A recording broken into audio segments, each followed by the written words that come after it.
Welcome to Acharya Shunya's Vedic Satsang.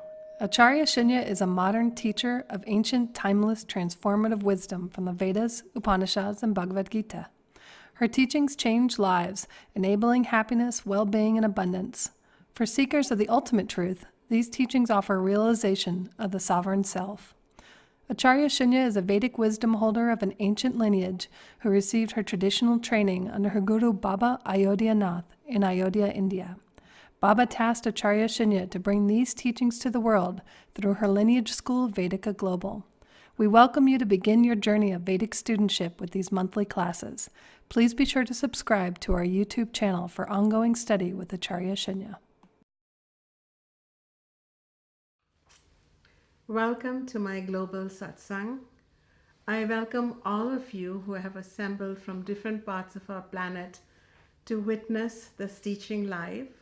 I also welcome each one of you, my students, who are assembled here in person from early morning so that they can once again listen to their teacher speak on that wisdom which has illumined their consciousness, which has given them hope, which has strengthened them body, mind, and soul.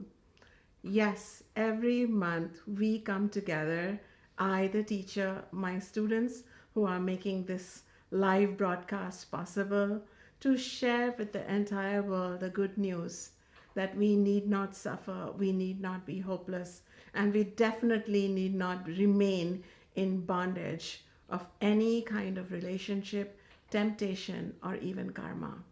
We are the creators of our own destiny. You can choose with your actions, with your thoughts, with your speech today what your next moment will be tomorrow. You can craft your own life.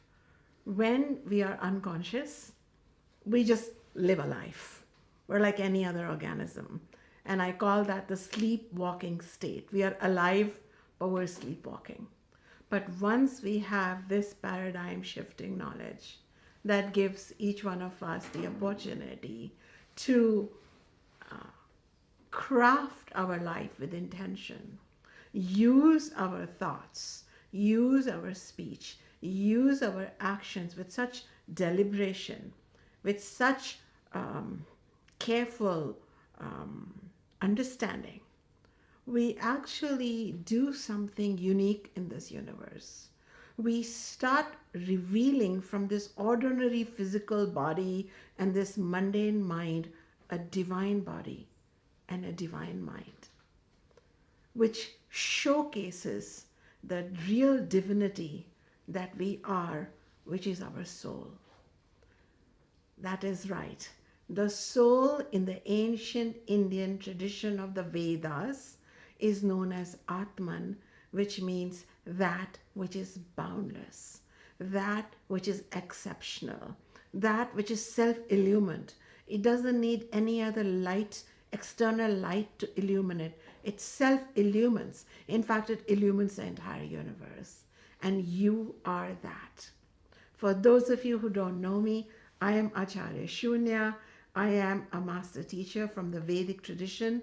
Why master? Because that is who an Acharya is. We study for many long years. We try to live this knowledge in the laboratory of our own life and relationships, and we are mandated by our Acharya or our mandate, our master teacher, to then go out and share it with the world. I grew up in a Vedic lineage, a family of householder sages who lived a regular life as a householder, as dads, granddads, as citizens of their community, but they also try to embody an elevated consciousness. And in the morning and in the evening, they would share this knowledge with students on a private basis and with the whole world on a public basis, because this knowledge must be shared. And what is this knowledge? This is Vedic knowledge. Vedic knowledge comes from the root Sanskrit word vid, which means, it's a Sanskrit word, not W-I-D-H, but V-I-D, vid. And vid means to know. What do you mean to know? Well, guess what? Most of the time we don't know. We don't know what to say, what to think, Who are we? Where were we before we were in this body? Where are we going to be when we are not in this body anymore? Is there a God? What is the relationship of God and me? What is my relationship with this world? We don't know.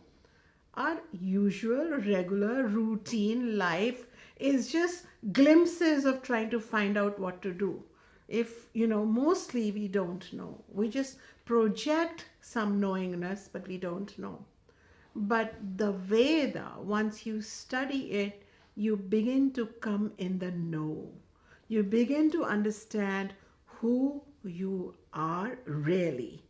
Not just your body, not just your mind, not just your changeable personality, but who are you really, so that you can then therefore determine your reality. And in that reality, you can then begin navigating your way through that reality and even transcend that reality. So when you start coming into the know through that otherwise confusing realm of existence, you then become self-actualized. Now you're not afraid of the universe. Now it's not a question mark whether you should stand up for yourself or be meek or confused or what is the right thing. You don't, and that knowing is coming from within.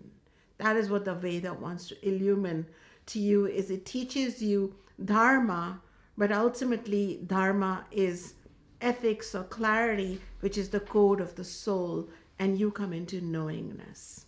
So this is one path. And the other is, when you are ready, you can even transcend this reality and become the ultimate Atman or spirit, the boundless one. And this is the state of self-realization. So both these teachings are offered by the Veda, both of them. And I am a teacher of both dharma, the path to self-actualization, and moksha, the path to self-realization from the Vedas. And every month I'm going to be right here sharing with you gems from this Vedic tradition. The Vedic tradition includes three sciences. It is Vedanta, which means the teachings of that ultimate higher or supreme reality which dwells everywhere, including inside you as your innermost essence. A question was asked in the Vedic tradition, what is that, knowing which everything is known? What is that? And the answer that the teacher gave was, then know your own true self. Because when you will know your own true self, you will see a crystal and you will understand everything about the crystal. You will see a seed, you will know everything about the seed. You will see a galaxy of stars, you'll know everything about the stars, because this self is inclusive of this whole existence. So that is the teachings of Vedanta. It's the ultimate, the creme de la creme teachings, if I've pronounced that French word correctly. The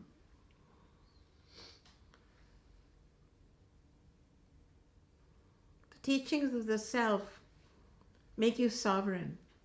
When you realize that so much power, the ultimate truth, the ultimate reality is not out there.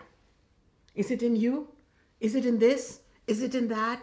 Is it in that guru? Is it in this God? Is it in the thunder? Is it in the lightning? No, it's within. That's when you go close your eyes and you sit down and you be still. The more still you become, the less you quest outwardly. You may have a great guru as a teacher. It's a guru tradition, the Veda. But the guru reminds you to go within. And the more you go within, and you be patient, just this knowledge that I am one with the Supreme Reality is so empowering. it shifts the whole paradigm. You make an ideological somersault from being dependent on the world, from being needy in the world, to engaging in the world, playing in the world, enjoying in the world, saying yes and no in the world, but then coming back to your own solace. That is Vedanta. And this is a teaching from the Vedas. The Veda is a big umbrella tradition in which a tradition of texts called the Upanishads, the very, very deep and high and rarified literature, reveal the knowledge of Atman, the boundless one, or the self. This is Vedanta. But what is the path to this self? That is illumined by yoga. Yes, we are all aware of one kind of yoga, where you wear certain clothes which are comfortable, and then you go into certain flexible positions, and you change the body and bring it into amazing postures known as asana. But yoga, that kind of yoga, teaches self-discipline. It teaches self-control. But there are other types of yoga also. For example, karma yoga. It teaches self-purification. Jnana yoga, which teaches self-analysis. Bhakti yoga, which teaches self-surrender. So there are all kinds of yogas, even though you may only be familiar with one kind of yoga, which, maybe you take a class down the street, for a couple of hours, and it makes your spine really wonderful, and it flexes your thigh muscles.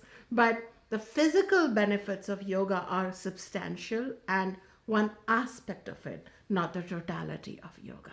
So yoga then is very much a gift of the Vedic tradition from India, and yoga gives us a cluster of techniques, tools, and practices to approach the self. So you can say yoga is almost like a preparation for Vedanta. And then a third science that is very important in the Vedic tradition is Ayurveda. Ayusho Vedaha Ayurveda. What it means is, it is the knowledge of how to lead a healthy life. As my teacher used to say, a well-lived day is a medicine unto itself. So how do you eat? How do you sleep? How do you make love? How do you raise babies? How do you take care of your body so that it can become a sacred vessel for yoga and Vedanta? And traditionally, these sciences were always practiced together. Nowadays, that they have become super specialized. If you study Ayurveda, you may or may not have a degree in yoga. And if you know how to do Surya Namaskar and Pranayama, you may or may not be eating Ayurvedically or living by the seasons as Ayurveda teaches. And you definitely may or may not know about Atma and your connection with God and what will happen to you after death and how you have the power to create your next body. You don't know any of that because all of that is revealed in Vedanta, and you have to find an Acharya or a teacher to teach you that systematically. So, but back in the old days, or at least in the old way of doing things, the traditional way of doing things, the way I grew up, you lived Ayurveda, you ate Ayurveda, you connected with the seasons Ayurvedically. You used yoga, you did your Surya Namaskar or your sun salutations or your various asanas and pranayama and meditations and breath because you wanted to discipline your senses and your limbs and purify your body and, clear your prana. But you knew all along that I was doing all this so that I could become a splendid, shining vehicle to ultimately receive the knowledge of Vedanta. And when my teacher said to me, Shunya, you're not just your body, you're not just your mind. You have a beautiful body and mind. Utilize it to know yourself. Utilize it to recognize that ultimate reality that is shining behind the body and mind, that is shining in every living being and shining in every particle of grass and shining even in the rivers and the mountains and the trees and the birds and the open sky. Recognize that reality. You are that unique living experience where you can question who am I, where your awareness is not just external, but it can go inward and and examine its own existence. You have that rare human mind. You have that unique human birth. And this human birth is not just for self-fulfillment, it is to take care of others too, and to help everybody awaken from this terrible nightmare of self-forgetfulness, where we just become really comfortable with, well, we eat this cuisine because, because I'm used to it, or because I saw a magazine article, or because I walked through a grocery aisle and this is the food that grabbed my eye, so now it's going down me and it's going to become my cells forever. So we live unconsciously. We need Ayurveda there. Similarly, we just think all we have is blood and fat and muscles and cholesterol. We don't even know that this body is pulsating with divine energy, with prana. We don't even know this. We don't even know that I can manipulate my own breath, that you can change things so that with the help of yoga, so that your attitude, your body, your senses, your intellect, everything can start working for you. But we remain unconscious. Or like, oh, this is hurting, now I'll put something else. We just don't even realize that there could be stuck energies here. And this is where you need a deeper exploration of yoga. And at least the basic knowledge that anything is possible. In some previous videos, I have taught you the Shuna Mudra. And I heard, I got feedback from so many people across the world how the Shuna Mudra was helping people just, activate a whole new level of Shakti or energy within them. Did some of you have those experiences sitting here? Yes? We recently had one of our students have natural home childbirth, and she managed her pain by being in Shuna Mudra. So for those of you who are watching this for the first time, shall we do it again right here? Mm-hmm. Yeah, so the middle finger here, put it under your thumb. The moment you go into a mudra, this is a yogic technique. Prana, which is the natural living force within you, immediately gets the direction to reboot. Go ahead, close your eyes, Bhavani. That's right. Trust this ancient knowledge, 5,000 years old at the minimum. Now, latest paleontological, geological, linguistic evidence shows that yoga and the Vedas are more than 10,000-year-old living tradition in India. This is what made the rishis live very long lives. They gave the whole world meditation, healing, holistic, ecological understanding. Shunya Mudra. Everyone, in every part of the world, be in Shunya Mudra. Close your eyes, let your breath do its own thing. The mudra is enough. Right now, if you can be in this mudra. Shunyata means infinity. Shunyata means that which you cannot see. There is a potent nothingness, a pregnant emptiness, a divine non-existence, which leads to existence. The pregnant nothingness that leads to everythingness. So your soul is invisible. When you are in Shunya Mudra, you're connecting to your soul power. This is a yogic technique. It just gives you a window, a little peek into the window of your potential. When you come back, if you want, you can rub your hands and you can just touch yourself, become grounded again, and you will see how if you were just leading a mechanical life, busy driving your cars to where the satsang is happening, it just brings you back into a greater groundedness, a greater self-presence. Did you experience that, Bhavani? Mm-hmm. What about you, Manju? I did too. What about you? Very much. Yes? Yes? What about you? There are some children here too, and they're nodding too. But these children have grown up listening to my satsang. So I wonder if they're children or they are thousands of years old souls just in children bodies. But you got a little peek into how, the Shunya Mudra worked. So now when you are with a teacher who can teach you what to eat so that you're not feeling like, oh my God, what's happening? You're feeling pure, you're feeling supported by your food. You can learn some yogic techniques. Then you can sit down and simply hear about your true self, which is Vedanta. Then you go back and be moms and dads and professors and bank employees and, nursing aides and authors and football coaches. But you're going to be in a much more elevated state. So in the traditional sense, in the Vedic tradition, these three sciences I was fortunate to receive from my own family, and my own grandfather, who I lovingly call Baba, was my personal teacher.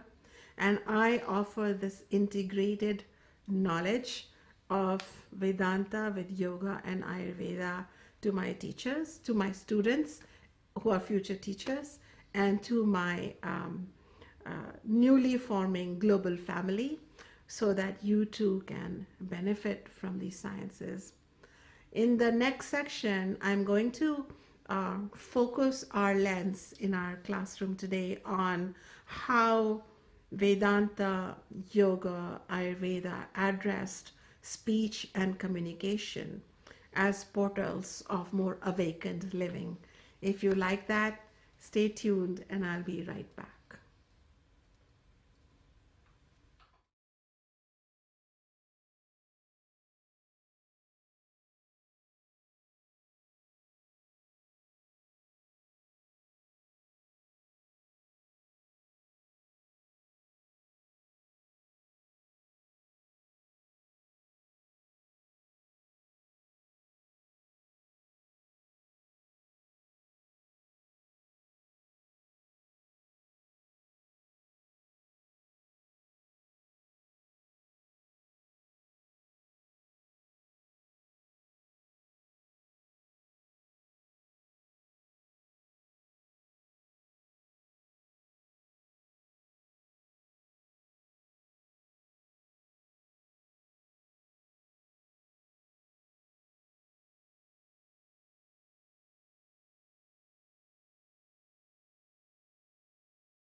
Speech.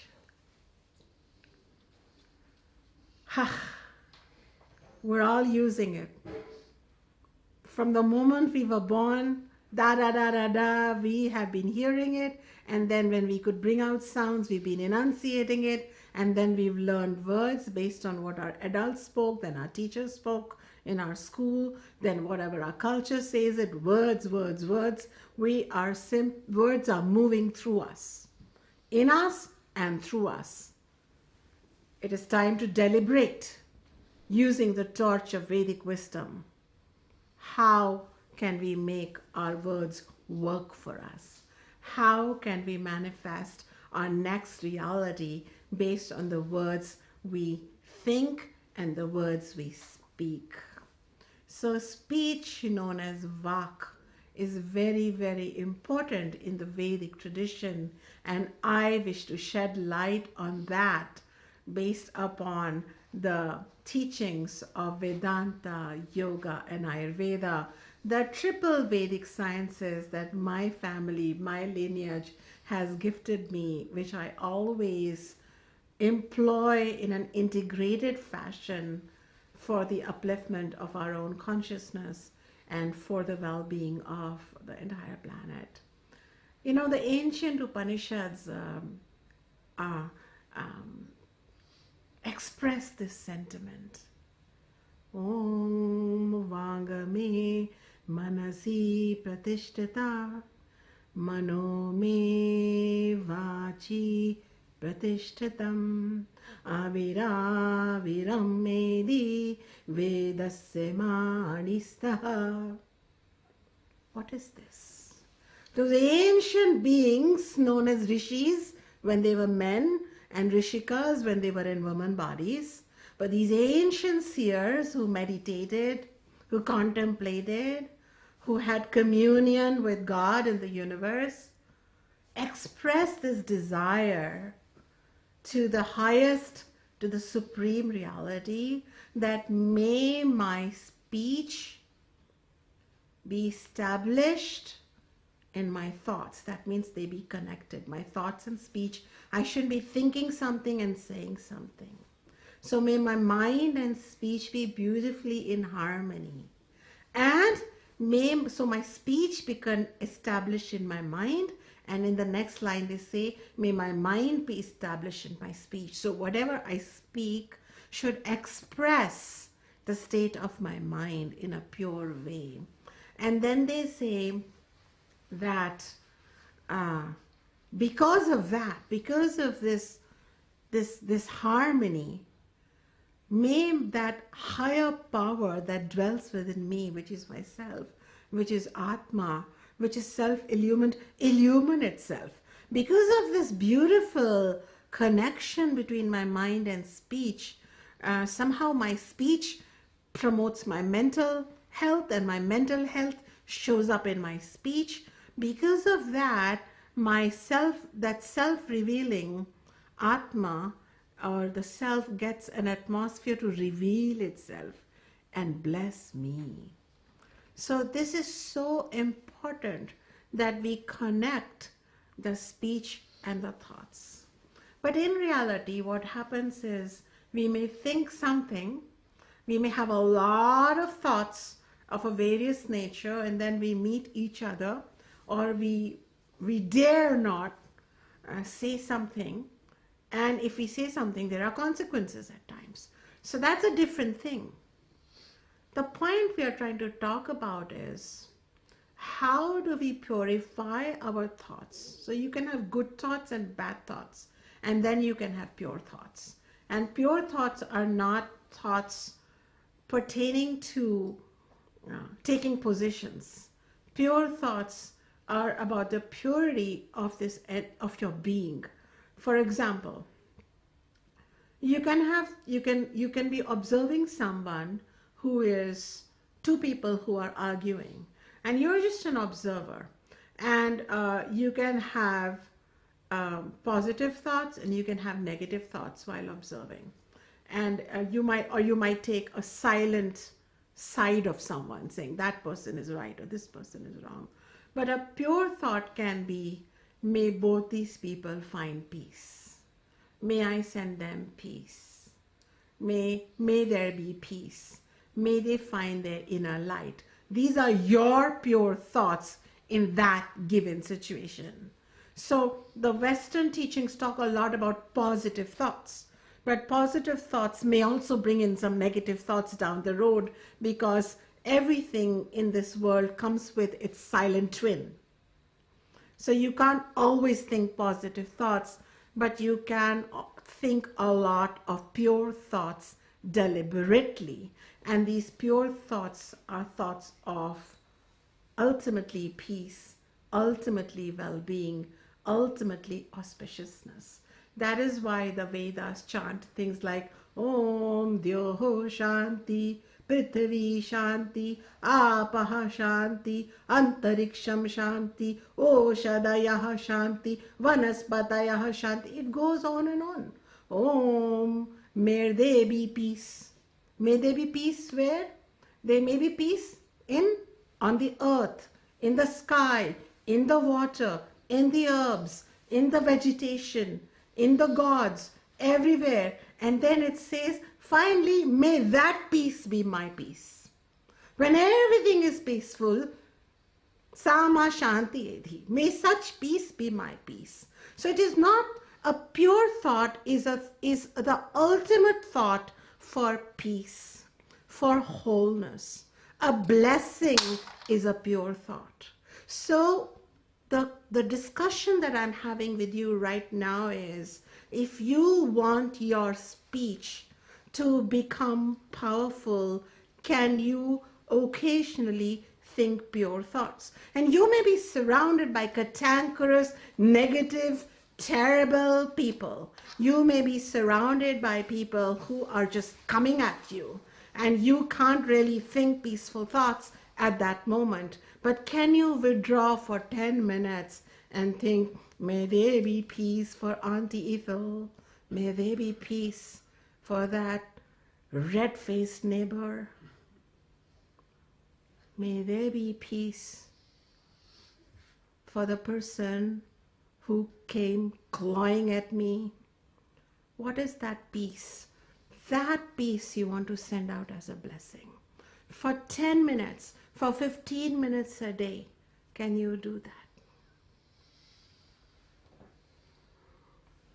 Nowadays, I try to think these thoughts all the time. But as a practice, in the morning, when I worship the sun, when I bow to the sun as a representative of my own boundless inner light, that's why I bow to it. Not out of some crazy ritual, but out of a recognition ritual that that light out there lives inside me too. I want to find it. I want to find it. In the meantime, I'll look at you. Then I always close my eyes and I chant. Sarvesham swastir bhavatu. May all beings be happy. Sarvesham mangalam bhavatu. May all beings have auspiciousness in their life. Sarvesham purnam bhavatu. May all beings experience fullness. And when I do that, say I've had a little encounter, a little friction with anyone in my life, for even a tiny moment, I try to remember that face. And I keep remembering that face. I keep sending that face, that person, that heart.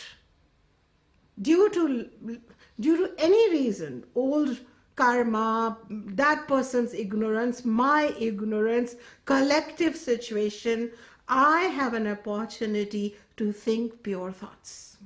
And I use my speech to say it. May you be blessed. May you have wholeness. And then it always ends with, may I and all beings have that peace, that wholeness. So it is a pure thought. Does that make sense to all of you? So I am coming to speech, but I'm talking about pure thoughts because usually our thoughts are full of she did this, he did that, I, me, this, that. The ego is busy putting a little Excel sheet on, what's acceptable, what's not acceptable, what I will never forget, what I will never let go. Whoosh. Shanti, shanti, shanti. Shanti means peace, peace, peace, peace. So peace was the highest sentiment. Peace was the highest thought given by the Vedic seers to us. And ultimately, if you think about it, tell me, hasn't the happiest times of your life been when you were feeling peaceful? Would you agree?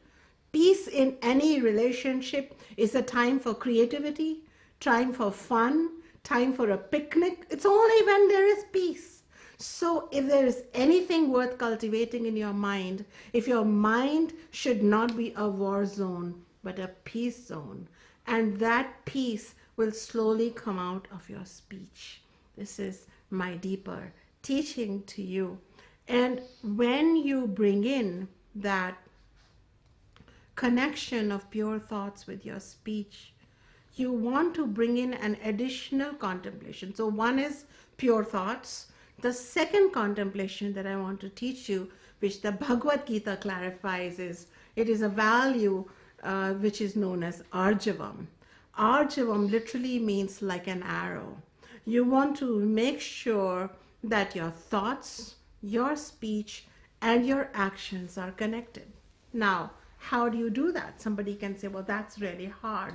And that means I have to be self-actualized before I do all this. This is very difficult. No. All it means is You don't have to go out there and, stand up there and make huge declarations of, this is what my thoughts are, this is what I'm going to do, and this is what I'm going to act. But in your own personal life, in small areas, you can see if you are, what you're thinking, what you're saying, and what you're doing. This is your own internal connection. For example, if you like Coca-Cola, and I'm giving this example because I just wrote about it in my forthcoming book. But say you like Coca-Cola, but you're also, a believer in healthy food and healthy living, but due to childhood habits, you still like Coca-Cola or some soda, some caffeinated, is it caffeine or what is it? Caffeinated drink. You still like it. So you can say, I don't like Coca-Cola at all, and mostly you don't like it, but then one day you find that you're binging on it. So the better thing for you to say is, I know I shouldn't be drinking Coca-Cola. I am really trying to get rid of it. Most days I manage, right? And you may not need to write a blog and tell the world about it, but if ever the discussion on Coca-Cola came up, make sure that your thoughts, your speech, and your actions are aligned. Otherwise, conflict is created nowhere else but within you. That's all I want to say to you. So this is what the Upanishads, and Bhagavad Gita is a very famous Upanishad of 700 verses, was teaching us. So you bring in this additional quality of Arjavam and you will see a big difference. Now, I'm constantly in my own life, as a mother, as a wife, as a teacher, as a citizen of this gorgeous planet, I'm always seeing if there is Arjavam or if there is not Arjavam. It doesn't mean that if I'm teaching this, I'm sitting on this lofty arrow of Arjavam. Yay, look at me, I know Arjavam, you don't know Arjavam. That's not the point. These values are really useful tools for us to see, if I'm anxious, am I not in alignment? Is there something I have to honor within me? But of course, your thoughts could be impure. That's why you want to purify your thoughts. After you've purified your thoughts, just see that.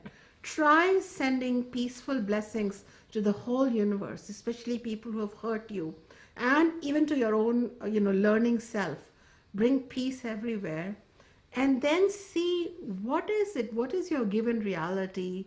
What are you expressing, and how are you acting? Try to align them. This will help you start speaking your truth. You will say, when you say your no, you will mean it. When you say your yes, you will mean it. Have you noticed this? You were mentioning how at work, Teresa, your work, you feel powerful and strong. Have you noticed that because of prior teachings on Arjavam, have you brought, is there a greater connection? Is there greater power because your thoughts are powerful and more pure? You were mentioning how even towards, people you work with, you have, you were mentioning to me how if at work, things are not so personal. They are more impersonal, which is a more pure position to take. So if somebody corrects you or says something to you, it doesn't necessarily mean that that person is against me, right? It could mean that if somebody is correcting something, a brief I made or a memo I wrote, that's their job. So it's a more pure thought. Because of that, your no and yes has more power. Would you agree? She's nodding a big yes and smiling. It's definitely an improved health, physical health. We were talking about, she walked in and I said, wow, you're looking really good. And she said, I'm not doing anything specific about it. So I mentioned to her, are you feeling really powerful at work now? Because that's been a place where, we different people notice challenges in workplace or personal life. And this student of mine said, yeah, I have a really great relationship with my boss. Things are really clear, and I really understand where they're coming from. It's more objective. And all of these are more pure thoughts. And impure thoughts doesn't mean that say you have an issue with a boss or with a working person or with your partner or with your neighbor, there might be a real situation. Still, the pure thoughts can be, I need to tell that person, I need to set a boundary, and I can send them peaceful blessings. So make impure means unconsciousness. Impurity means being stuck. Impurity means feeling like you have to win this at any cost. Purity means I might have a conflict, there might be some war, there might even be some negotiation that has to take place, but may all parties win. May truth win. May justice win. May dharma win. If I have to learn something, may I learn that. If I have to be role model something, may I role model that. If I have to apologize, I can apologize, a pure thought. So purity is really lack of ego investment. Purity and impurity is not pretending to be pure, pretending to be holy and good and telling yourself, well, I'm never into any conflict, I'm pure. Well, you're just codependent or sad little person who has no power then. Life is, where you may have to take a certain position, but can that taking that position come from purity? In one of our texts, Mahabharata, the hero had to go to war, and had to go to war against his own cousins, against his own family members. But the teachings that he got from his teacher, which was Krishna in this case, Lord Krishna, was that you be a holy warrior. Don't go to war just for your petty ego. Go to war for a certain reason, but when you go to war, don't become bitter and crazy and deranged.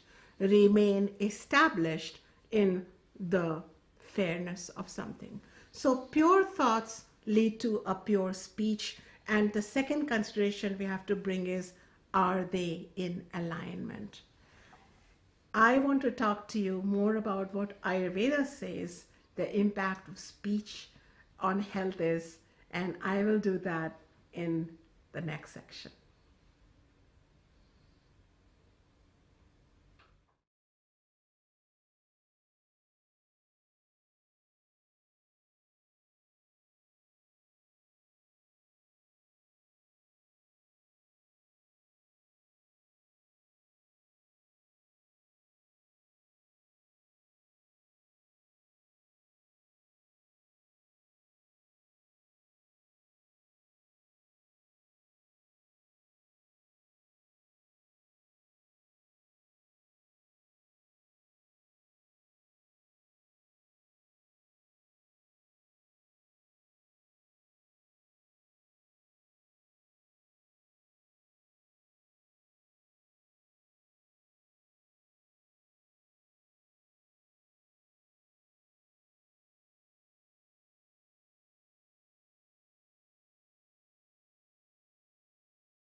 Ayurveda is a great science of health and healing from India.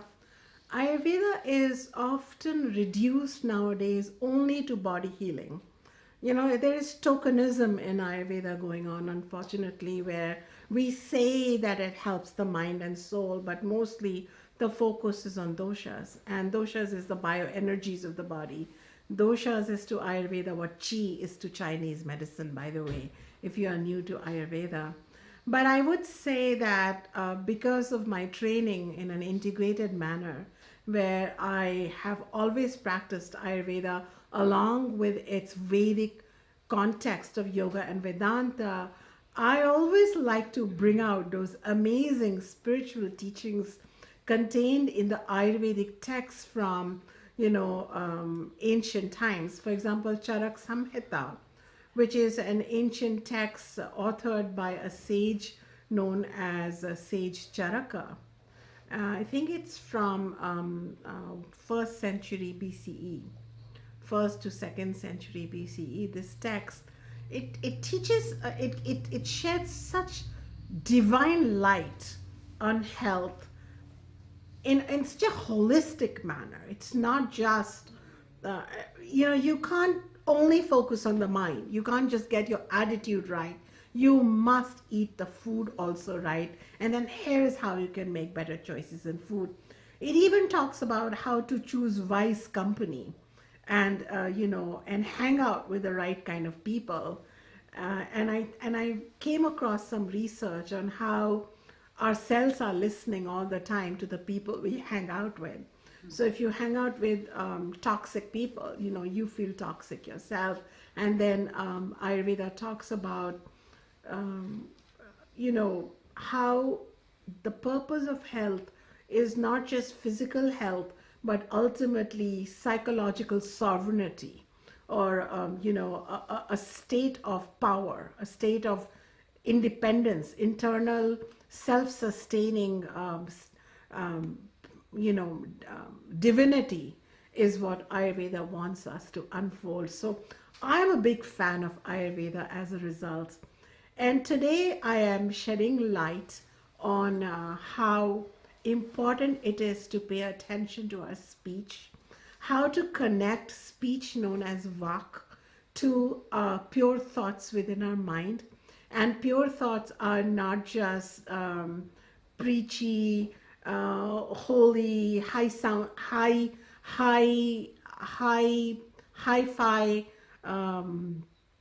goody thoughts, but pure thoughts are thoughts where we can experience compassion for all beings caught up in an existential jungle without a rule book, which is our life. Pure thoughts are thoughts where we can detach a little bit, remove the claws of our ego, wanting to win a certain situation or have the last, word, or prove that somehow we were right, but almost like step back into more of a spiritual presence, like a witness, and then collectively, for them, for the other, and for yourself, and for all beings, ask for light, ask for peace, ask for guidance, bless for inner strength, bless for endurance, and blessing for wholeness. This is amazing. And so pure thoughts is when you bring your mind, when you fill your mind with purity, then your speech itself will become pure, and this speech will do marvels. When this speech travels outwards, it will toggle the spirit in the other person. So I want to tell you something, that if you have somebody like a difficult boss or a difficult relationship that you cannot change no matter what you do, but if for a few minutes a day you start thinking pure thoughts about them, and you will find that your speech will somehow, even if you're saying no to them, contain the essence of that purity. And your relationship will, as a result, start changing. There is no other way you can change your relationship. Speech in the Vedic tradition has been compared to fire. You can use the fire to burn down a house, or you can use the fire to heal and construct something brand new.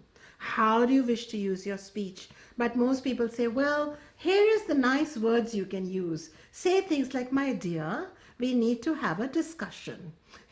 Conflict resolution. Here are the perfect words. Forget it. If your thoughts are not full of peace, you will not be able to create peace from here. If your thoughts are not about divine power, your words will not carry divine power. If your thoughts do not have peace and justice for all beings, you will not be able to use your words to create peace and justice for yourself. Let me tell you that. Therefore, you want to use your mind as the backdrop of your speech. And then you go into that difficult relationship after your mind is full of pure thoughts for that difficult relationship. And you go and tell the person a very difficult thing, like, I want a divorce, or I need you to move out of the house and leave my kids alone. I would like this much money. I'm talking about difficult things in life. I'm not saying say this. I'm just saying these are the difficult things we talk to people. Or, please don't park in front of my house. You want to say this to your neighbor. It's not a very neighborly thing to say, but you have to say it. But because you have pure thoughts in you, when you say it, you will say, I would like you not to park in front of my house.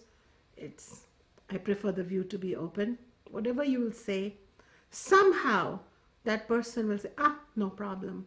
Yes, I agree. This is how it should be. Or maybe they will renegotiate something like, I'll park, on the right side or the left side. But they will not be more and more complicated difficulty. So this is the way to proceed. And I want to point out to you that Ayurveda was the Vedic medicine. It was a medicine. It focused upon, it really wanted you to be physically healthy. But it too focuses upon speech. And I would like to say to you, tell you this. It says that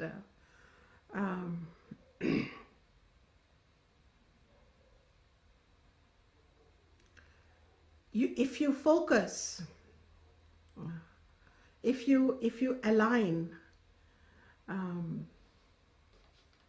mana, mind, vak, speech, and karma, sukhanubandham. If you bring karma as your actions here, if you bring sukhanubandham means if you bring them into a harmonious connection. Bandha means connection. It means like a knot. But in this sense, it is talking about like a cooperation. So if you bring your mana, mind, your thoughts, your vak, your speech, and your karma, your actions, into a harmonious interrelationship and cooperation, okay, then it says sattvam videham. Your mind will get filled with sattva. And sattva is a technical yogic word or a Vedic word, which means your mind will get filled with harmony, balance, happiness, peace, calmness, ability to discern, ability to be self-illuminated, self-content. So sattva is like a laddu, like a sweet. It just explodes inside your mind when you bring your mind, your speech, and your actions into a harmonious connection. See, what the Upanishads were teaching, Ayurveda makes it a prescription and says, Sattvam videham vishadacha buddhi. And your ability to make judgment, your ability to take a decision, your ability to know and lead your life and create a new life shall become so clear, so as if you've been in counseling 24 hours for the last 20 years. What happened to you, people will ask. How did you take this clear decision? How did you become so wise? How did you become so, self-directing? Simply, I connected my actions, which are now pure because of my pure speech with my pure mind.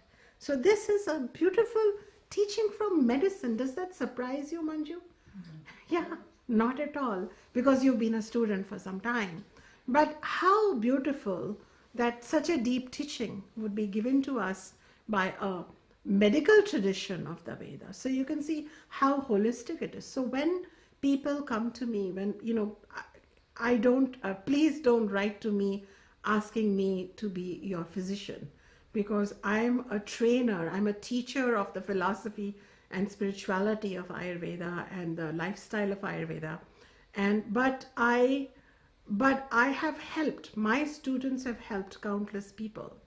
And we have found that often at the knot of a lot of medical problems was this lack of self-honoring, this lack of self-celebration, this lack of esteem even, to know that, and this lack of inner clarity that, oh my God, I myself am all chopped up.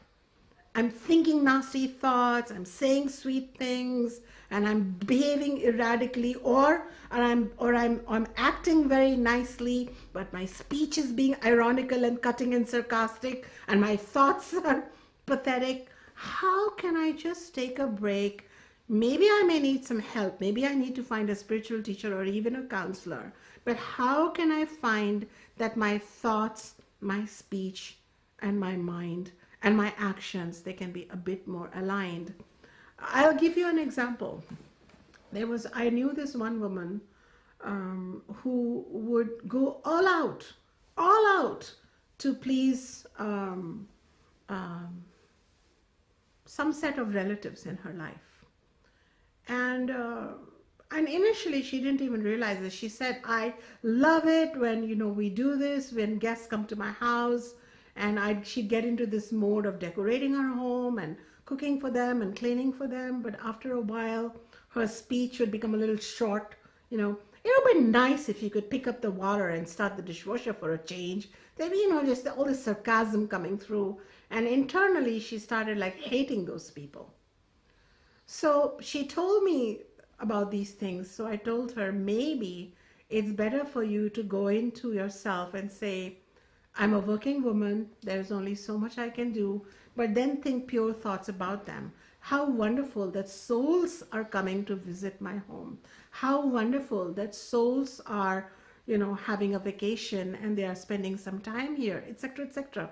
When you think of them as souls, may they have a beautiful life, may they enjoy good food, may they have good peace, and may all their happiness and peace be mine too, because that's always the end of a pure thought. May that peace be mine, may their happiness be mine, that kind of happiness be mine too. So think pure thoughts, think purely for everyone, including yourself. That way your speech will be able to say to them, it's wonderful if we can all plan out over the next 5 days, our meals. Here's what I can do, here's what you can do, here's what you can do. And then from an action perspective, you will do only that part. That way, by the time they leave, you will still be enjoying pure thoughts, pure speech, pure actions, and your ego will remain disengaged from it. She tried this. It was not easy right away, but gradually this person could use this behavior in this coordination of thoughts, speech, and actions in every realm of her life. She was not overcommitting, or she was not, and then resenting later. And as a result, her own mind got filled with sattva.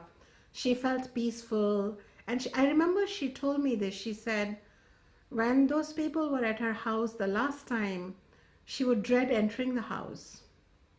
This time, when she drove back from her home, she was looking forward to their presence in her house, to the presence of her guests in her house. She knew that everybody was co-creating this experience because she enjoyed having guests, but she didn't have to be a slave to the guests. She didn't have to resent the guests either. It was just a beautifully co-created experience. And she felt joyful that she had a home. She felt joyful that she could offer it to her friends. She felt joyful, or relatives, or whoever they were. She felt joyful that she could convey what she needed, what she could do and she couldn't do without losing their friendship. She felt joyful that she felt so joyful that she wrote a poetry that night and shared it with me. And this was sattva, or that the mind becoming so peaceful and so happy that it starts giving you gifts.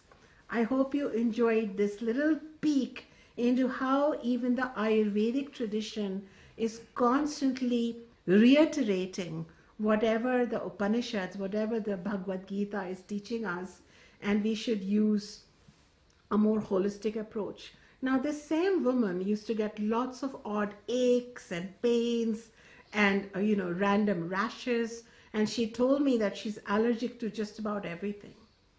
But gradually, after learning about aligning her thoughts, her speech, and her actions through a spiritual teaching from Ayurveda, she, along with eating Ayurveda balancing foods, which are very important, she also started doing this speech hygiene. Because why is speech important? Because thoughts nobody can see. Her guest cannot see her thoughts, right? And her actions are what everybody sees and claps. But it is your speech with which you can clarify the boundaries. It is with speech that you can clarify and construct or deconstruct a reality. Would you agree? So therefore, it is the speech that we forget. We think what we want and we act the way we want, but we don't understand the speech. Similarly, with her speech, she was saying things that she was hearing and reinforcing her reality. Therefore, speech is very, very important for health. Let us try to align it with pure thoughts and pure actions. Let us make our speech pure too. Let us make it represent our higher self. Let us use our speech to create the kind of reality we want, versus just randomly living an unconscious, sleepwalking life. With this, I will come back in the next section and talk to you just a little more about how you can use Bhagavad, a communication, a 4-point communication guide taught in the Bhagavad Gita, so that when you have to have those important communications after you've purified your speech and aligned it with your thoughts, how can you speak in such a way that you can speak your truth, not hurt another one, not create any negative karma, and still feel sovereign and powerful. Stay tuned.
Gita is an ancient text, and it teaches us a marvelous conscious speech and communication protocol that I would love to share with you.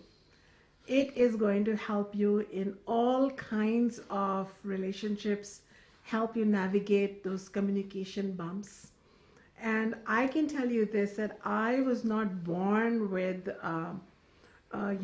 knowledge from previous lifetimes as to how to communicate. When I was young, I would not talk much. So that helped, just stay silent and be invisible. And once I grew up and I started a family and I have students and now I have a global family, it's important to be able to communicate. And I have been using the teachings from Bhagavad Gita on the 4-point guide for conscious communication, and it's been really helpful. So be ready to take notes here. The first teaching of the Bhagavad Gita it's really amazing, because when Bhagavad Gita gives the teaching, it's in the form of a verse. And it's really important to see that which words precede which words, because this is a deeper teaching. Like you can view a certain teaching from the Vedic scriptures as a whole, or you can go deep inside and analyze it word by word. So, the Bhagavad Gita says, anudvega karam vakyam, satyam priyam hitam cha. So we will look at these words one by one. So anudvega karam means your speech should be such that it doesn't agitate the other. That's amazing. So it's a non-violent speech. So it put non-violence before it put anything else. So that was a breather for me, because it's like, whoa. And I remember, talking to my son, and sometimes if you've been a mother and you're telling your child, pick up your Legos, pick up your Legos, pick up your Legos, or clean up your room, or pick up your socks, or, do your homework, they don't exactly listen to their mother's voice. They're kind of tuned out. There are some students nodding their head away. So I would say something like, pick up your shoes, Dhruv. His name is Dhruva. Pick up your shoes, Dhruva. Pick up your shoes, Dhruva. And after a while it would be, Dhruva, pick up your shoes. And then I'd get his attention. But I used this communication protocol and I realized that it was violence. It was violence. So to me, then, having shoes littered around was okay versus using violent speech. I'm just going to tell you this. So then I preferred to go up to him, stroke him on his back. This was my learning for me.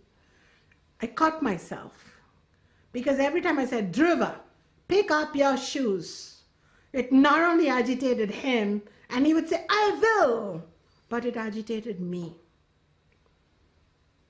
And I don't want that, because I want my mind to be pure, because this pure mind is going to become my tool to introduce me to my own invisible spiritual powers. I don't want my mind agitated over a pair of shoes, excuse me.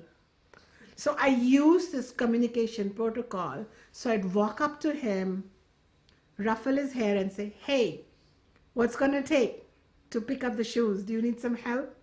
Or I'd tickle him, he'd smile and say, I'm picking it up. And as all mothers and fathers know, it's all karmically predestined when the shoes will get picked up.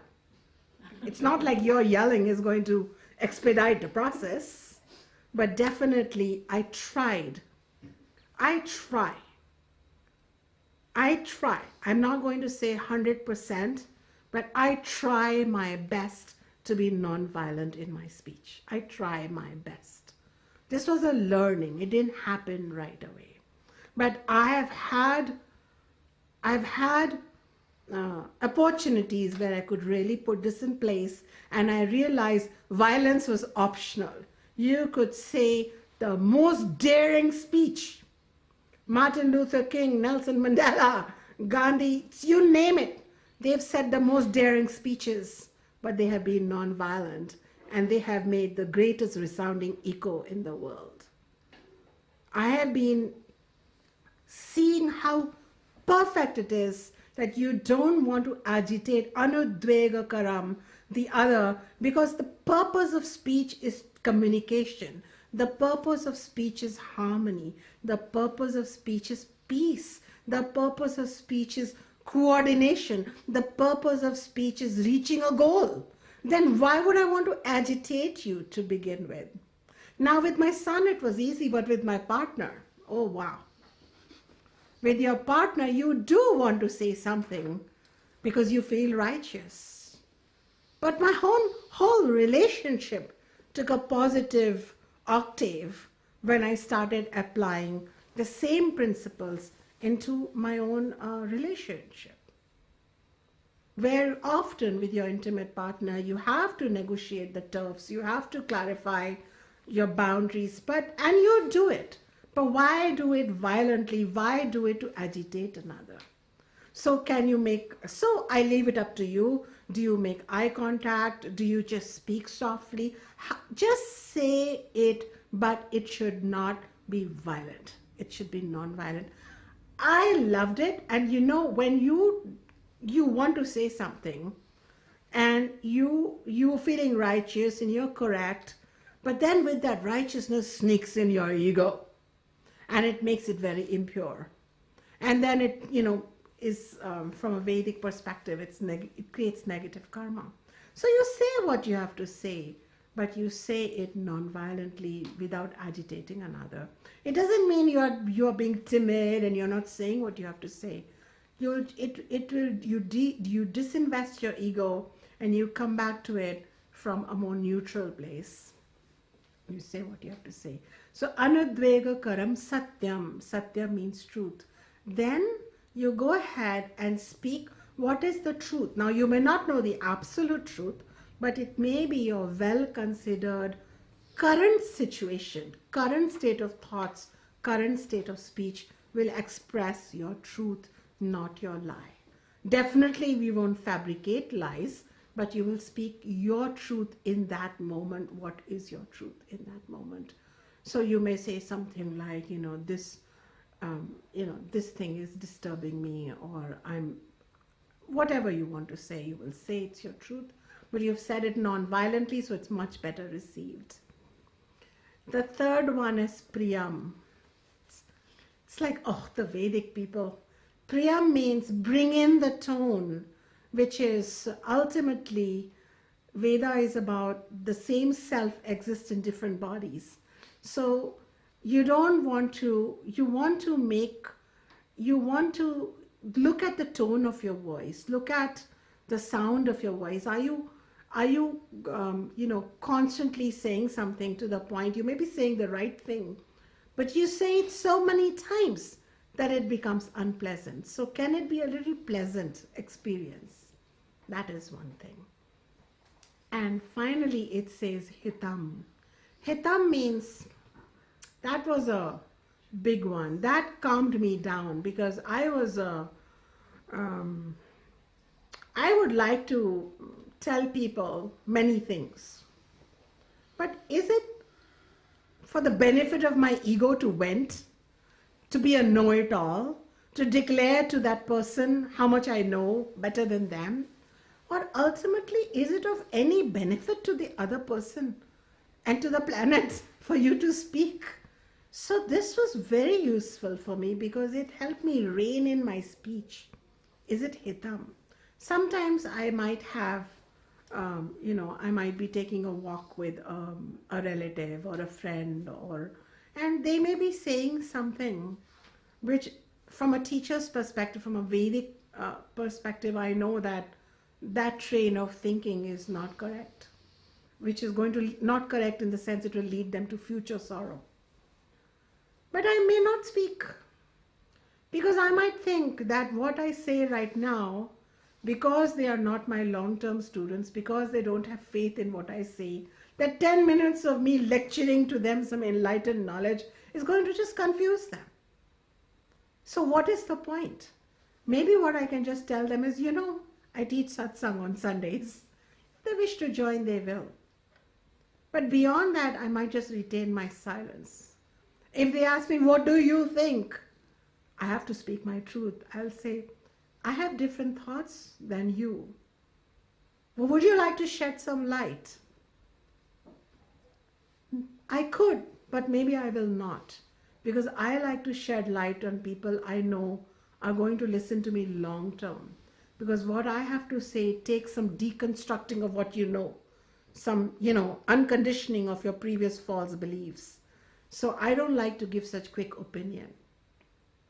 The person might say, my, you are full of yourself. Aren't you a famous spiritual teacher? I'm doing my work. And one thing I have learned is that don't give free advice.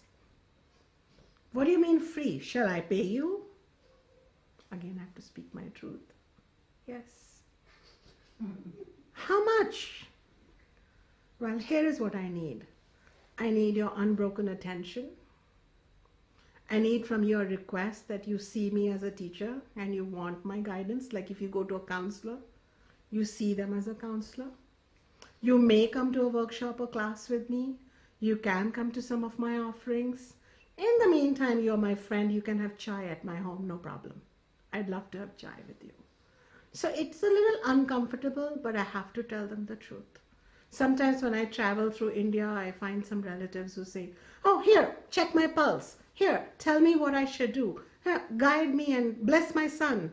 We hope he makes it through MBA. No, I don't do that.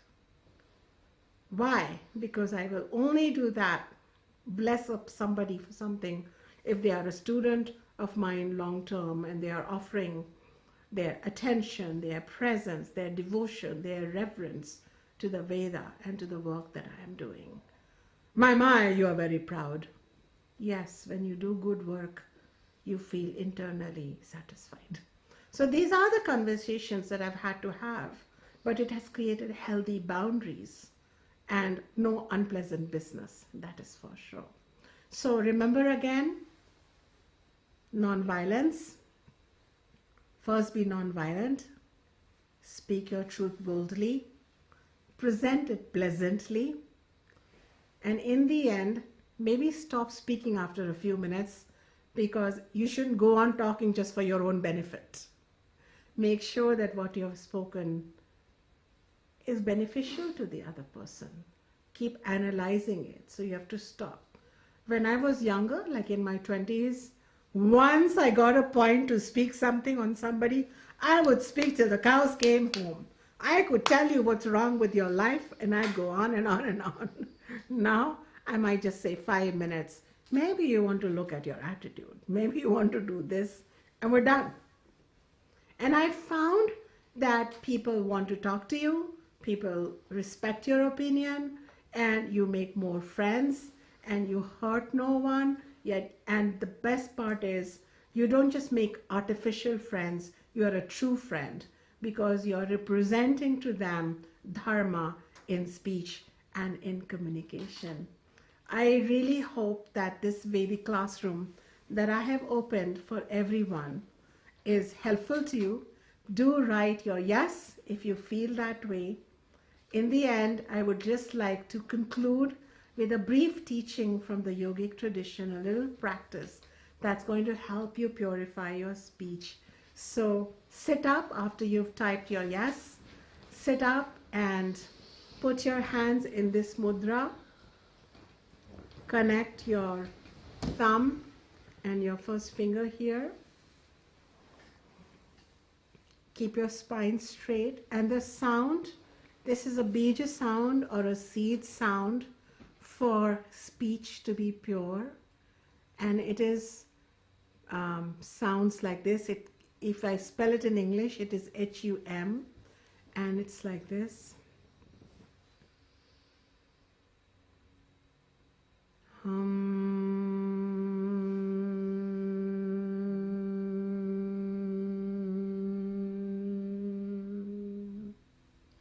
As you vibrate, we will all do this now. As you vibrate, you should feel the vibration in your throat.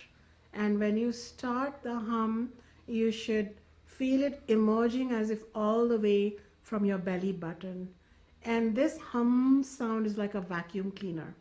It's a vibrational sound, and people do sound search, sound-based therapy, sound-based navigation of devices in the ocean.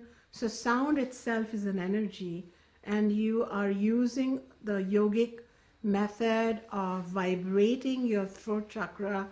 And when you make this a regular practice, especially if you are a lawyer or if you have difficult communication to make and you feel you're challenged in communication area, go ahead and chant hum several times a day. Anytime you can do this, but maybe not in the car, etc., or in the shower, but more when you're sitting down intentionally in sukhasana or in a chair with the spine erect, eyes closed. Let us do that all together here. I invite everyone on your end to do it. And if you experience a benefit of hum, go ahead and write HUM hum afterwards. I do appreciate your feedback, because then I know that this knowledge and these teachings and these practices are working for you. Gather your energy all the way to your umbilical cord.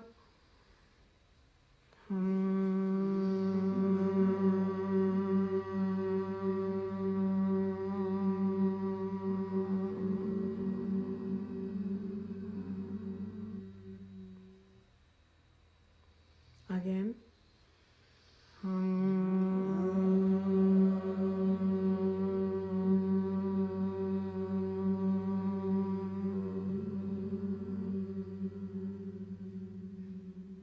Again.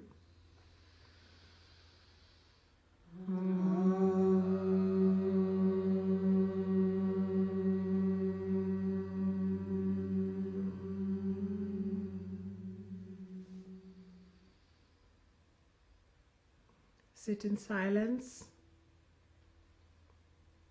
This silence is not just a shutting down of speech, it is the complement of speech. Silence is not the absence of speech, but the complement of speech. It is the resting place of speech. It is the sound of your soul is silence.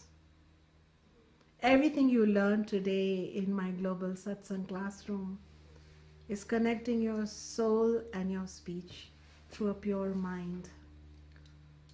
These are deeper teachings. The world is full of light, superficial teachings, little packages of information.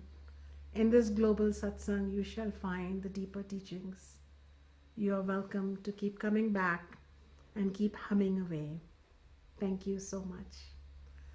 We will come back shortly, and I will answer any questions that you may have posted. This is a great time to post your question too.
Namaste and welcome to the question and answer session of today's Global Satsang. My name is Janya Janine and I am very privileged to be here as one of Acharya Shunya's longtime students and to represent my fellow students both here and in the world, all over the world, to share your questions and contemplation after today's Global Satsang.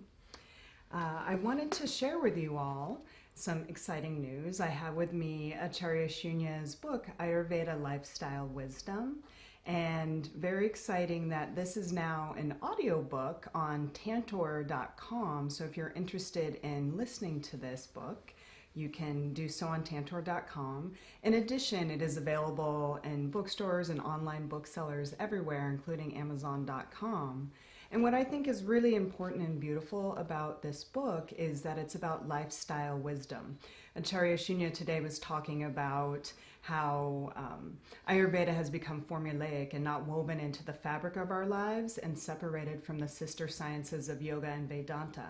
And what you'll receive in this book actually is that integrated, intimate knowledge from Acharya Shunya's lineage and her teachers. And it's such a beautiful way to understand our rhythms through Ayurveda. And actually that leads me to my first question, Acharya Shunya, which is, what is the connection between Ayurveda and food and pure thoughts? Ayurveda defines three kinds of food. Actually, the entire Vedic tradition and all the sciences, Ayurveda, Yoga, Vedanta, they emphasize eating pure foods. And there are three kinds of food, Janya and everyone. There are the sattvic foods, tamasic foods, and rajasic foods. So tamasic foods are old foods, stale foods, leftover foods, foods that have decayed or foods that have been sitting in a can for a long time. These foods, typically you recognize them because after eating them, you feel dull. You feel very sleepy. You don't feel inspired, enthusiastic. You can't just, take a walk or, clean your home or write your book. You almost feel dull. And if you've been eating them for some time, they can even make you depressed. They can make you feel like, the world is too much. You feel overwhelmed. And the couch and your blanket feel preferable. You want to hide there. So if you're feeling that way, you want to look at your foods. Rajasic foods are foods that are like caffeine, marijuana, chilies, jalapenos, beer, a lot of tea and coffee and chips and what is it, Twizzlers, and what's that thing which has cheese on it with a leopard or something on it? Cheetos, right? All those kind of foods you're eating. And they're like making you full of gas and they're exciting you and they're awakening you. And a very good clue of eating a rajas food is you want more. But I know why Cheetos are rajas is because when my son insisted on eating Cheetos and I said, okay, you can have one.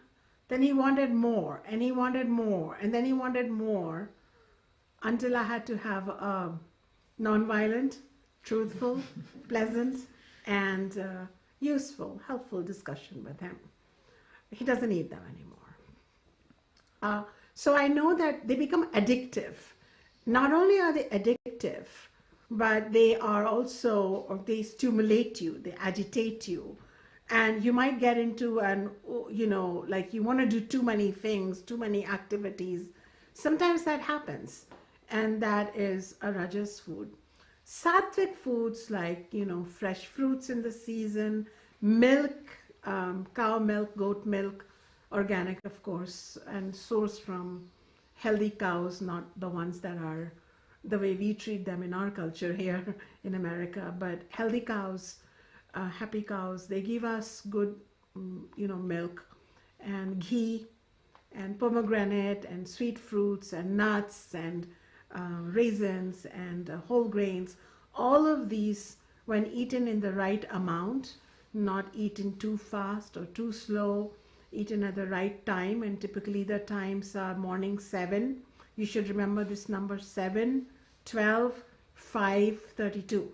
So eat at 7 breakfast, 12 lunch, 5 or 5:30 dinner, 32 times chew the food, make it a formula, 7, 12, 5, 32. This way, when the food is consumed, it fills your mind with ease, happiness. After eating the food, you feel energized, you want to do things, you don't want to just sit back, and you feel clear-headed. And if you want to meditate, or if you want to do yoga, or chant hum, anything you do, these are all yogic teachings that I've been giving in some previous teachings, preceding sections of this video, you shall find that you're able to do it. I cook the food for our dog, and he gets fresh cooked food. We actually cook every 2 days for him, and it's the most organically sourced good food for him, with turmeric and other things. And I've noticed that when he eats, he becomes playful and he becomes happy, and I like that. And I think that is, are you feeling playful, happy, peaceful after your food? That would be sattvic food. And of course, you mentioned about the book. It goes into great details on that. Thank you. So what I want to make a bridge to, which was what you're saying, I really like the 7, the 12, the 5, the 32. I like that formula, and I think it's something that we can really embrace. And in many religious traditions, there's a formula for how to be pure and pure living. And the question that I want to ask you is, on the other side of that, we can have a formula for eating, we can have a formula for living. I guess, contextualizing it, what does it mean to not be pure? Or in other words, what is sin in the Vedic contemplation? What is the other side of that coin? So in the Vedic tradition, you cannot be a sinner, because you are purity incarnate. Your soul, your divinity, your Atma, which is yourself, is one with Paramatma, which is the universal self. But there is a kind of sin which comes from self-ignorance. If you don't respect yourself, if you don't celebrate yourself, and if you don't make effort to break through this limiting, exhausting, self-diminishing, false beliefs that we all inherit in a sleepwalking realm of existence or planet, that is sin. So it is said that, for example, you're a student and you have been, you and all of you sitting here, and many of you, who are watching this online, you had little peaks of your own divinity from childhood onwards. You all, nobody says, I wish somebody would insult me. Nobody says that. Nobody says, I wish I was unhealthy. Nobody says that.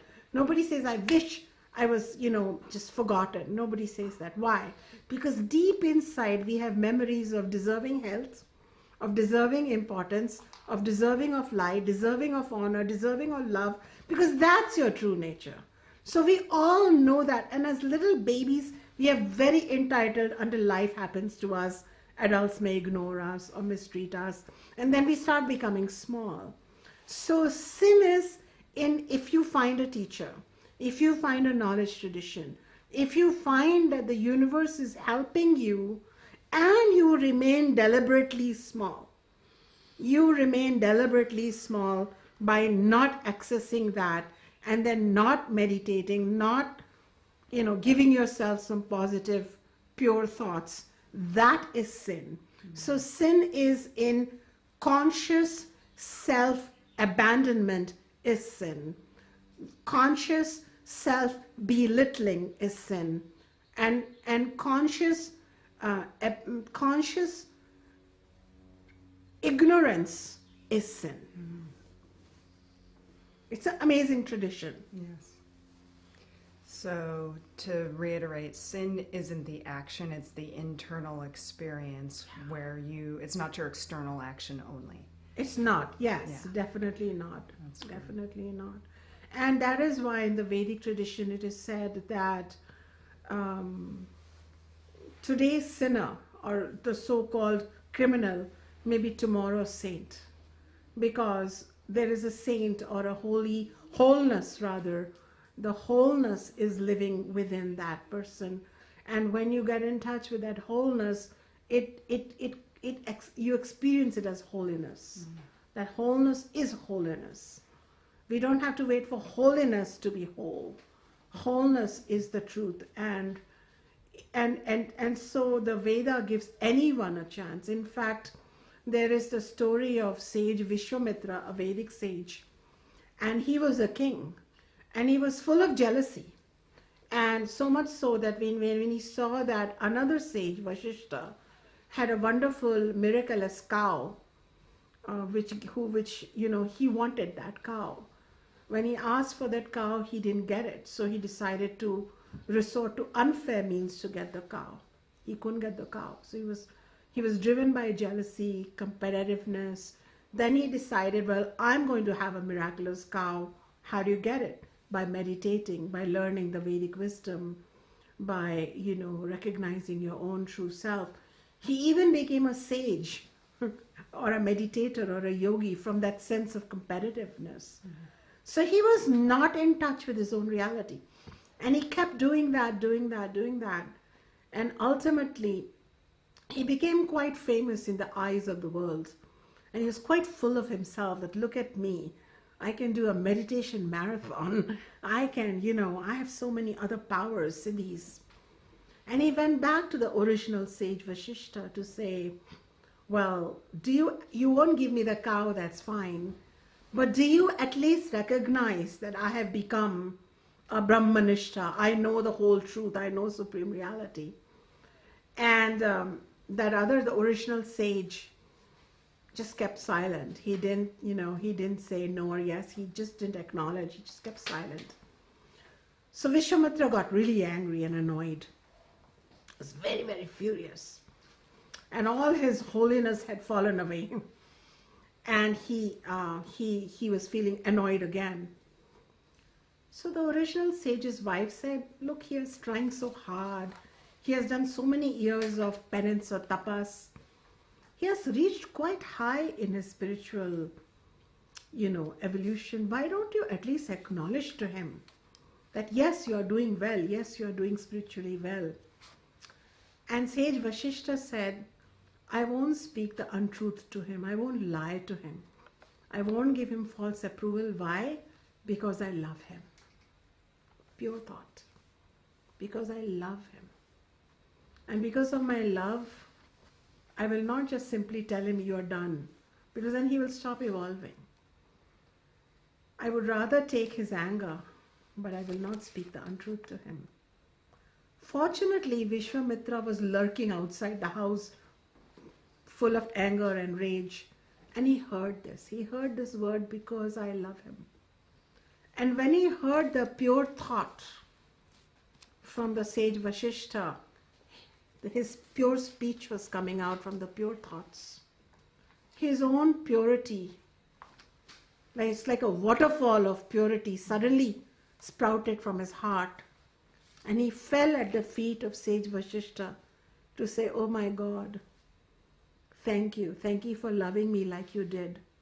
And in that instant, all the sins washed away of that competitive, angry, arrogant, competitive Vishwamitra, the king. And because of his yogic practices plus pure ego, he became a Brahmanishta. He became the sage who became, one with the ultimate reality. And he became so reverential to us that he contributed hymns to the Rig Veda, our original Vedic text, and we revere him. We don't remember him as a criminal. We don't remember him as a competitive, angry king. We remember him as one who overcame his ego. We remember him as one who recognized that love, divine truth, that is the ultimate reality. So therefore the Veda gives everyone a chance. If you are listening to me, give yourself chances. Never, never believe you're a sinner. Let no one take away your divine right to be who you are, the divine self, away from you. Thank you. So we have, the questions are flooding in at this point in time, and I'm being mindful of time, so I'm choosing some questions. One of the questions from one of our Global Satsang viewers was related to passive-aggressive speech. Why do people speak this way, and why does it seem so threatening to listen to?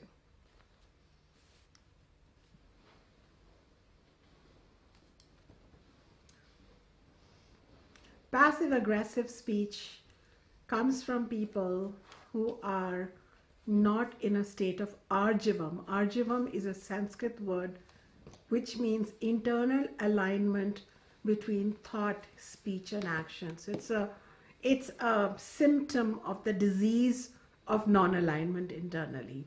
These people are not bad people. These people are disempowered people who have not found a teacher or a tradition or to guide them and tell them that they are worthy of saying what they think and acting accordingly. They don't know that. So they are playing tricks with themselves and with the others. It's not a very conscious action. It is all unconscious behavior. That is all. Even when I was a child and I had some passive aggressiveness in me, and I think all children do. I mean, they will say yes to the teacher, school teacher, but they will think something else, they will do something else. But they should not go on as adulthood. And gradually, I was very fortunate that my grandfather, my teacher, my father, they all guided me to own my reality. And sometimes people don't have that kind of parents and that kind of adults, so they hide their reality. So they of having a tamas state of mind. Your child may be, excused from the school because you didn't pay school fee.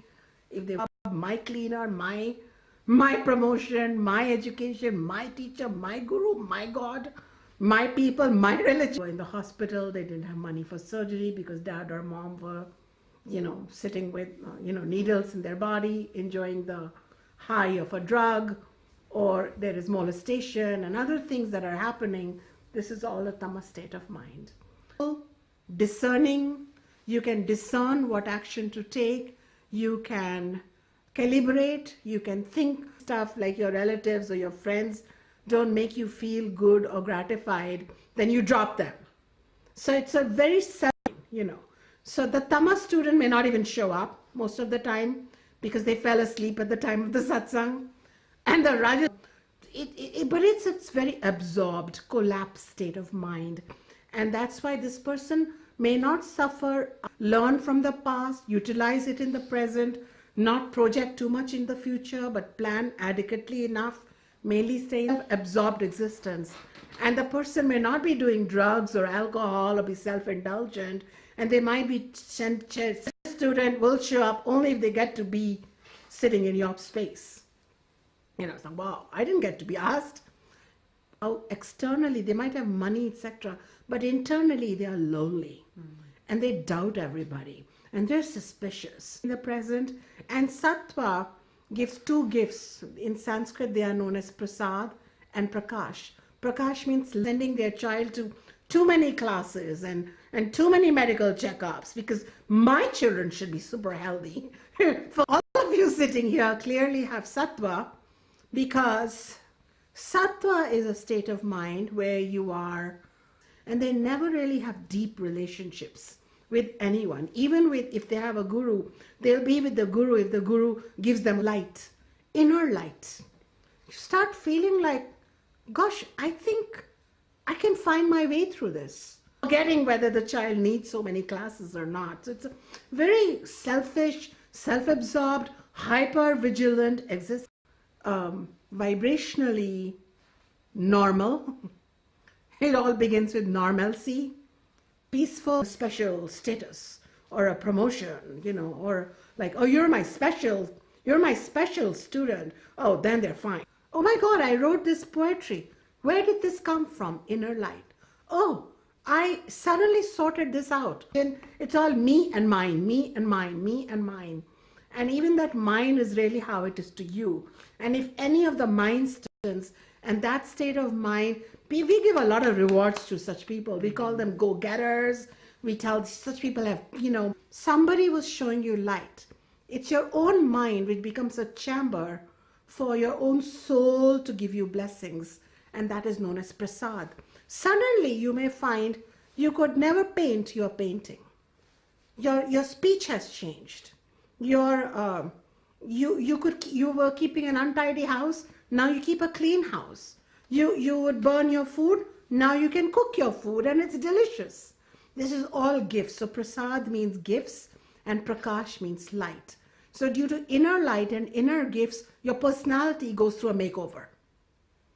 You don't have an ordinary mind now. You have almost, I don't want to make it a buzzword, but it's a super mind. A sattvic mind is the kind of mind we all deserve, but it's clouded by rajas and tamas. So to answer the question, I would say that the equivalent of good and bad in Veda would be if we allow our mind to be slothful in tamas, self-ignorant, self-deceptive, and almost foolish, in destroying itself in tamas, and being over egotistic, selfish, absorbed, disdainful of others' plight, and being so, being I will win and I will win the race. I don't care what happens to others. We don't want to be in this self-absorbed or selfish, self-destructive and self-absorbed state. I would say these would be more of the less good, if you want to go there, because these hurt you and hurt everyone else.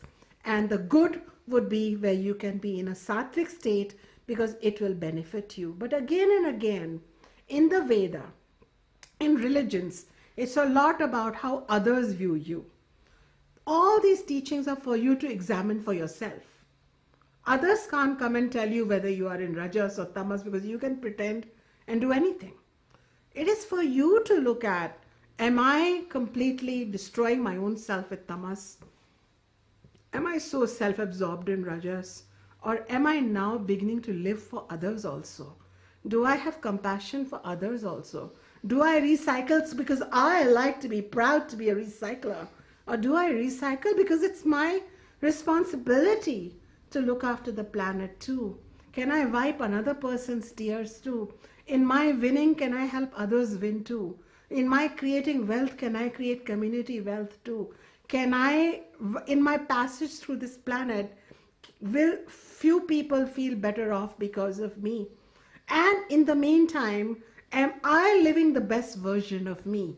Am I living the tallest version of me? Veda says it is a sin if you waste your human potential in rajas and tamas. Wake up from your slumber. Slumber is nothing but rajas and tamas, like dust covering your own amazing, glittering potential.